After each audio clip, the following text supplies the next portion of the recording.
It's not something that's happening only in the armed forces.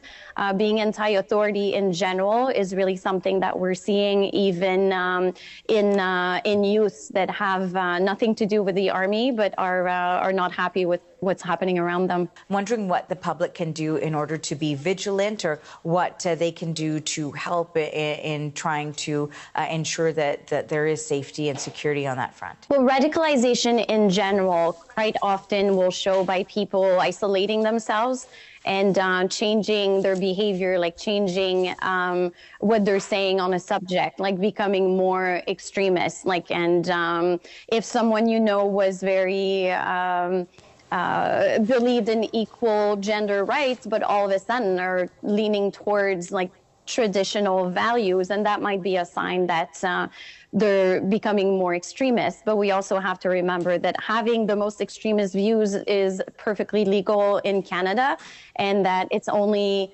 acting with violence to prove that view that becomes a criminal offense. What she's basically said there in the last minute or so is, because ultimately it sparked, this whole thing has been sparked by certain opinions that are being held by individuals in the Canadian military. But apparently these extreme type opinions could be spread across a lot of different types of professions and citizens. And what is this extreme type of mentality? Well, if you were listening to the lady there, and this may even like make Trudeau blush. I don't know. I don't think there's many things that would do that.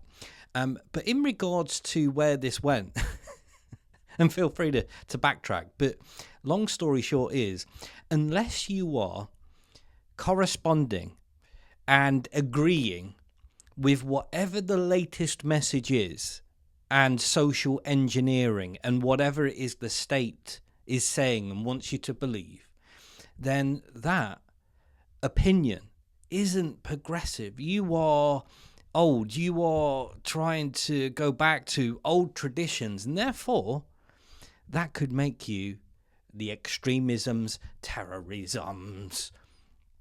That's basically what's being said here, long story short. So as I mentioned, maybe these views are enough to make Trudeau blush. I would certainly hope so, but the way Canada's going, a little bit like here in the UK and other countries, I don't know, I won't bank on it. Ta-ta.